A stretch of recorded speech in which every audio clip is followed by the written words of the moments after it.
Hello guys, one welcome है आप सभी का आपके अपने YouTube channel be expert with Pooja Chauhan पर। देखिए दोस्तों, आज हम लेकर के आए हैं इंग्लिश की वीडियो, जिसमें टॉपिक है आज के ही मतलब कि हाल के जो करंट में न्यूज़ में आया हुआ है। टॉपिक का जो टाइटल है वो है क्वालिटी क्राइसिस। क्वालिटी का मतलब होता है गुणवत्ता। क्वालिटी का मतलब कहता है गुणवत्ता। क्राइसिस का मतलब होता है किसी विपत्ति, यानी कि कोई विपत्ति होती है। और क्वालिटी गुणवत्ता पर, यानी कि जो गुणवत्ता पर जो विपत्ति आई है उसके बारे में ये टाइटल हमें बताएगा। इसमें क्या कुछ कहा गया है उसको देखते हैं। इंडियाज़ यानी कि इंडिया की पोजीशन। देखिए, अगर हम किसी भी शब्द में INDIA, वैसे इसका प्लूरल नहीं बनेगा, हम बता रहे हैं वैसे सिंपली। इंडिया में सिंपल ऐसे लगता है तो यानी कि वो प्लूरल बनता है, लेकिन अगर हम यहाँ पे एपोस्ट्रोफी एस लगाते हैं, यानी कि इसको कोमा लगा के एस लगाते हैं तो उसको एपोस्ट्रोफी एस बोलते हैं, तो उसका मतलब होता है का। इंडिया का या की, इंडियाज यानी कि इंडिया की। पोजीशन स्थिति एज किस रूप में, द फार्मेसी के रूप में। फार्मेसी ऑफ का या कि द वर्ल्ड संसार। इन में इज माने है, एट रिस्क यानी कि रिस्क में, ड्यू टू कारण, द क्वालिटी इशू यानी जो क्वालिटी का मुद्दा है उसके कारण जो भारत की स्थिति है वो इंडिया फार्मेसी पूरे भारत मतलब पूरे वर्ल्ड में जो भारत की स्थिति है वो क्वालिटी इशू यानी कि जो क्वालिटी का जो इशू है फार्मेसी का, उसके कारण क्या है, एट रिस्क है। क्या है, रिस्क में है। देखिए दोस्तों, यहाँ पर एक जो मतलब कि हम समझने वाली बात है वो ये है कि जो यहाँ पे एट रिस्क है, ये एट रिस्क है। यहाँ पे इन क्यों नहीं आया, यहाँ पे ऑन क्यों नहीं आया, क्योंकि रिस्क RISK रिस्क एक ऐसा वर्ड है जिसके साथ एट प्रपोजिशन हमेशा फिक्स रहती है। एट प्रपोजिशन जो है हमेशा फिक्स रहती है, यानी कि इसके साथ ना ही तो इन आएगा ना ही ऑन आएगा। ऐसे नहीं बोलना है कि आई एम इन रिस्क, नहीं, आई एम एट रिस्क होता है हमेशा। ठीक है।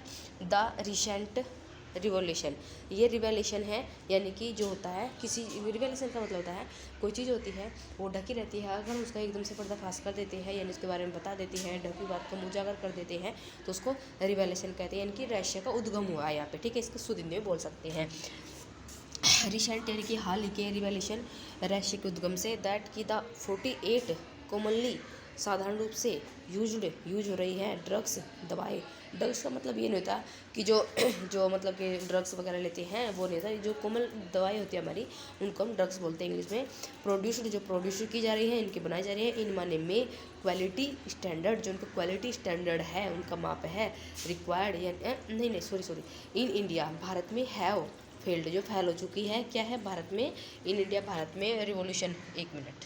द रिसेंट रिवोल्यूशन हाल ही के जो मतलब कि रहस्य में उद्गम हुआ है कि दैट की 48 कॉमनली यूज्ड, जो 48 असाधारण रूप से यूज होने वाले जो ड्रग्स हैं प्रोड्यूस की जाती हैं इन इंडिया भारत में, यानी कि जो भारत में जो 48 दवाएं हैं जो कॉमनली यूज होती हैं, हैव फेल्ड यानी कि जो फेल हो चुकी हैं, टू मीट का मतलब होता है माप करने में, यानी कि पाने में, टू मीट यानी कि पाने में, द रिक्वायर्ड जो रिक्वायर्ड थी, यानी कि जो हम मतलब कि रिक्वायर्ड होता है एसेंशियल होता है, यानी कि उसको रिक्वायर्ड बोलते हैं। क्वालिटी जो उसकी क्वालिटी है गुणवत्ता है, स्टैंडर्ड यानी कि जो उसका मापन है। हार्डली कम्स, हार्डली यहाँ पे हार्डली का एक कॉन्सेप्ट है उसको हम लास्ट में समझ लेंगे। हार्डली कम्स बहुत ही कम आते हैं एज ए शोक, एक शोक के रूप में, यानी कि इसका कहने का मतलब है कि जो भारत में हाल ही में एक रहस्य का उद्गम हुआ है जिसमें 48 जो यूज होने वाली कॉमन सी दवाएं हैं जो प्रोड्यूस होती है भारत में, वो फेल हो चुकी है पाने में। क्या पाने में, जो रिक्वायर क्वालिटी थी उसका मैप जो स्टैंडर्ड था, माप था, बहुत जो मतलब कि जो उसके मापन की जो रिक्वायर्ड की गई थी कि हाँ भाई इन दवाइयों का ये रिक्वायरमेंट है, इसको इतने स्टैंडर्ड पर हमें क्या करना है, प्रोड्यूस करना है, उसमें जो है भारत फेल हो चुका है। हार्डली कम्स एज ए शोक, यानी कि जो ये चीज़ें उजागर हुई है इसे बहुत ही कम शौक मिला है, क्योंकि ये सब चीज़ कॉमन है, पता है सभी को, इससे हमें कोई शौक नहीं मिला। हाँ, लेकिन न्यूज़ में है तो इसको चर्चा में लाना बहुत ज़रूरी था। आगे देखते हैं। यहाँ पे हार्डली जो है इस ये कॉन्सेप्ट है। हार्ड यहाँ पे हार्डली ही क्यों आया है, हार्ड क्यों नहीं आया है, इसका एक छोटा सा कॉन्सेप्ट है, उसको हम देख लेंगे, ठीक है। द लेक कमी ऑफ किसकी, रोबस्ट यानी कि जो मजबूत, रोबस्ट का मतलब होता है मजबूत ड्रग, जो ड्रग बनाने वाले रेगुलेट करने वाले, यानी कि जो रेगुलेट करने वाले होते हैं ड्रग को, जो मजबूत रेगुलेटर होते हैं ड्रग्स के, उनकी कमी के कारण कंपल्ड। देखिए यहाँ पे एक वर्ड है, इसको ध्यान से समझिए, ये क्या है, कंपल्ड, कपल्ड COUPLED, कपल्ड यानी कि मिलकर, कपल्ड का मतलब है मिलकर, विद साथ में, एन इन इफेक्टिव यानी कि अप्रभावपूर्ण, यानी कि अप्रभावशाली, अप्रभावपूर्ण यानी कि कंप्लेंस यानी कि जो अनुपालन होता है, मैकेनिज्म, जो अप्रभावी मैकेनिज्म होते हैं उनके साथ मिलकर अनुपालन किया गया है। क्या किया गया, अनुपालन किया गया। इज माने है द अंडरलाइन यानी कि जो अंतर्निहित है, कोज कारण ऑफ माने का यानी कि कोज माने कारण, सब स्टैंडर्ड यानी कि जो घटिया है, घटिया स्टैंडर्ड है, क्वालिटी है जो उसकी गुणवत्ता है, एंड वेरिएशन और विभिन्नता है इन ड्रग्स में, मैन्युफैक्चर्ड यानी कि जो मैन्युफैक्चरिंग होती है बाय द सेम कंपनी, मतलब कि बाय माने द्वारा, द सेम कंपनी एक ही कंपनी के द्वारा, एट डिफरेंस लोकेशन यानी कि जो डिफरेंस लोकेशन है, डिफरेंस लोकेशन पर एक ही कंपनी के द्वारा क्या की जाती है, लो क्वालिटी के, सब स्टैंडर्ड क्वालिटी यानी कि लो क्वालिटी और वेरिएशन ड्रग्स, जो बहुत सी ड्रग्स हैं उनको मैन्युफैक्चर किया जाता है, बनाया जाता है। इस बारे में ये बातें कही गई है। इसमें जो भी कॉन्सेप्ट बनते हैं, हमारा मकसद क्या है, कोई भी छोटा टाइटल लेते हैं और उस पर हम जो है अपना कॉन्सेप्ट पढ़ने की कोशिश करते हैं। दोस्तों जिसमें छोटे से दो कॉन्सेप्ट है उसको समझ लेते हैं। एक तो क्राइसिस है, एक क्राइसिस क्या है, एक नाउन है, और यानी कि क्राइसिस से रिलेटेड एक छोटा सा कॉन्सेप्ट है उसको समझ लेते हैं। और एक जो मैंने बताया था कि जो हार्डली है, इससे रिलेटेड एक छोटा सा कॉन्सेप्ट है जो कि पेपर में आता रहता है, उसको भी हम समझने की कोशिश करेंगे। देखिए दोस्तों, चलिए हम देख लेते हैं इसको भी। सबसे पहले हम देखते हैं क्राइसिस। देखिए क्राइसिस क्या है, एक नाउन है, ठीक है। क्राइसिस का मतलब होता है डिजास्टर होता है, कैटास्ट्रोफ होता है, ट्रेजेडी होता है, मिसफॉर्च्यून होता है, यानी कि जो तबाही बोल सकते हैं, विपत्ति बोल सकते हैं। इसके सिनोनिम्स है जो कि बहुत ही इंपॉर्टेंट है, आप इन्हें राइट डाउन करके याद भी कर सकते हैं। इससे रिलेटेड छोटा सा कॉन्सेप्ट है, उसको यहाँ पे हम समझने के लिए आए हैं। देखिए जो क्राइसिस है, क्राइसिस क्या है, क्राइसिस एक नाउन है और जो कि सिंगुलर नाउन है, ठीक है। हमने कॉन्सेप्ट बताया कि सिंगुलर नाउन के साथ सिंगुलर वर्ब आती है, वो भी हम देख लेंगे। इसमें जो वर्ब आई है वो सिंगुलर आई है या प्लूरल आई है, उसका आप सर्च करके हमें जरूर बताएंगे। देखिए क्राइसिस सिंगुलर है तो प्लूरल बनाने के लिए क्या करेंगे, कॉमन सी बात है, अगर कोई भी सिंगुलर नाउन है तो हम उसमें S या ES जोड़ते हैं, ठीक है। जैसे कि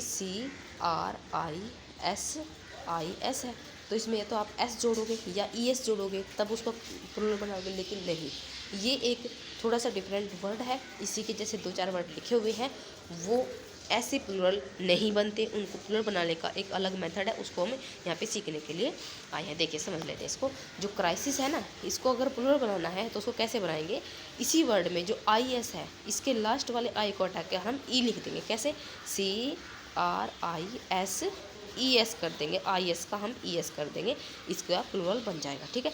बेसिस है तो बेसिस का प्लूरल बनाएंगे तो BAS, I का E बना देंगे, बस बेसिस, इसका प्लूरल बन जाएगा। एक्सिस का भी ऐसे बनाएंगे और थेसिस का भी ऐसे ही हम बना लेंगे। अब दोस्तों ये कॉन्सेप्ट आपको क्लियर हो गया होगा, यानी कि ये दो चार शब्द हैं, आप इनको लिख लीजिए अगर पेपर में आते हैं कि ये सिंगुलर है, प्लूरल है, इसका प्लूरल बनाना है। ऐसे तो नहीं आता, लेकिन जो मेनली बात होती है कि भाई हमें देखना होता है कि ये यहाँ पे प्लूरल है या सिंगुलर है, तो ये देखने के लिए हम इस चीज़ को यूज कर सकते हैं। दूसरा हमारा जो कॉन्सेप्ट था उसको देख लेते हैं। वो कॉन्सेप्ट था हार्डली वाला। वहाँ पे हार्डली ही क्यों आया है, हार्डली, बेयरली, स्कार्सली, सेल्डम, ये दो चार वर्ड है जो इनका मतलब एक ही होता है, बहुत कम, नोट मच, यानी कि बहुत मतलब ज़्यादा नहीं, बहुत कम जिसको बोल सकते हैं, नोट मच अधिक नहीं, ठीक है। नोट ऑफन, बिफोर यहाँ पे क्यों लिखा, आफ्टर क्यों लिखा, इसको बाद में समझेंगे।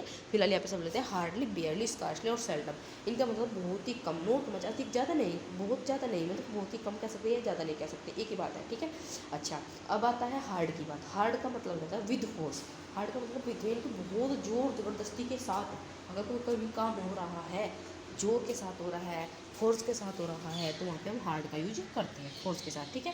तो इसको यूज कैसे करेंगे वो देख लेते हैं। देखिए दोस्तों, ये चीज़ें हमें ऐसे नहीं कि हमने पढ़ लिया हाँ भाई ठीक है, हार्डली का यूज ऐसे होता है, इसका मतलब ये होता है, ऐसे कुछ नहीं होता इनसे। सेंटेंस क्या कह रहा है उसके अकॉर्डिंग हम हार्डली को और हार्ड को यूज करना सीखते हैं। ठीक है, तो देखिए यहाँ पे ये क्या कहना चाहता है, इसको देख लेते हैं। पहले हम इसको रफ कर लेते हैं। यहाँ पे देखिए अब इसको यूज कैसे करेंगे वो देखते हैं। The girl spoke, the girl spoke यानी कि लड़की ने बोला, सो सॉफ्टली इतने धीमे से, दैट की आई कुड मैं सका, हार्डली हियर हर यानी कि मैं उसे सुन सका। कैसे सुन सका, हार्डली या हार्ड, यहाँ पे अगर यहाँ पे वो दे देता है ऐसे करके HARD हार्ड, यहाँ पे आप बताइए जो लड़की ने ऐसे बोला कि उसको हार्डली सुना या हार्ड सुना, विद फोर्स सुना या बहुत ही कम सुना, यानी कि नोट मच, यहाँ पे हार्ड नहीं हार्डली आएगा। ठीक है, ये आपको सेंटेंस की जो सेंस है वो बता देंगे कि रियल में यहाँ पे हार्डली आएगा, हार्ड नहीं आएगा। और अगला सेंटेंस क्या कहना चाहता है, अगला सेंटेंस देखिए, इसको हम थोड़ा रफ कर लेते हैं, फिर इसको हम अगले सेंटेंस को जो कॉन्सेप्ट है उसको समझ लेते हैं। देखिए, द टीचर स्लैप्ड, टीचर ने मारा, थप्पड़ मारने को स्लैप्ड बोलते हैं।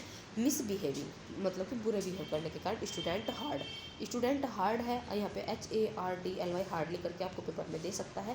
यानी कि मिसबिहेव के कारण टीचर ने बच्चे को मारा, बहुत ज़्यादा नहीं मतलब बहुत कम मारा, या हार्ड यानी कि विद फोर्स मारा।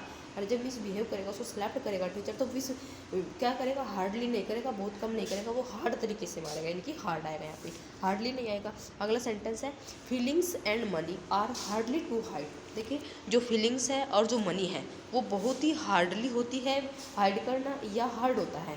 इसको आप प्लीज़ हमें कमेंट करके जरूर बताइए। हमें तो आता है लेकिन आप समझ पाए हैं या नहीं समझ पाए हैं ये हम देखना चाहते हैं। और इस पैसेज में आपको जो भी चीज़ समझ में नहीं आई है तो आप हमें कमेंट करके जरूर बता सकते हैं। और इस वीडियो में या कोई भी वीडियो हम जो अपलोड करते हैं उसको आप सपोर्ट कर सकते हैं, अपने दोस्तों के साथ शेयर कर सकते हैं। और अगर आपको कोई कमी लगती है तो आप प्लीज़ हमें कमेंट करके ज़रूर बताएं। Thank you.